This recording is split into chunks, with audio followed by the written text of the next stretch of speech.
Зошто 14-годишната Вања Ѓорчевска била убиена само неполни 3 часа по грабнувањето, ако намерата била да се бара откуп за девојчето? Дали ако планирале да бараат откуп, имале обезбедено логистика, објект каде што ќе ја чуваат храна, вода? Истрагата работи на одговор на сите неодговорени прашања за грабнувањето и убиството на девојчето. Некаква паника заради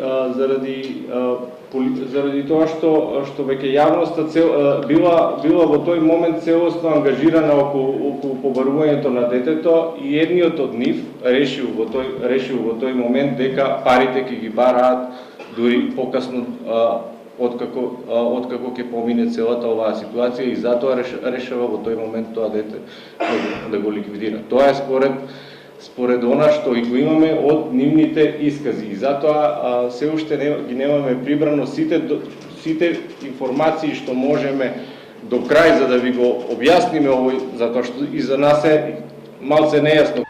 Со оглед на тоа што детето беше грабнато во 7:30 наутро, а убиено околу 10 часот, се наметнува и прашањето како знаеле дека јавноста е целосно ангажирана околу потрагата по детето, кога мајката објави на Facebook дури во 12 часот и 8 минути, 2 часа по убиството.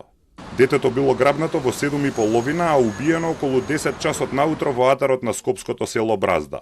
Од центарот на Скопје дотаму има возење од околу половина час. Според извори во истрагата, патувањето на убијците траело подолго.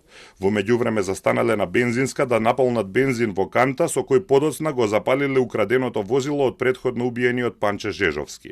Локацијата му била позната на осомничениот за убиството Љупчо Палевски Палчо, зашто неговата мајка живее во селото Глуво, речиси споено со Бразда.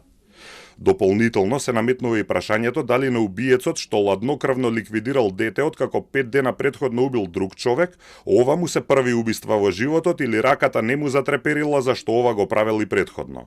Забуна во мотивите за откуп внесува и тоа што Палевски е човек кој вртеше милиони евра како градежен бизнисмен во 90-тите, градејќи бројни згради во Дебармало. Како стигнал до тоа да киднапира дете за изнуда од десетици илјади евра. Истражните органи се свесни дека има многу неодговорени прашања, но велат дека треба да ги отвори истрагата која само што започна. Според првичните сознанија,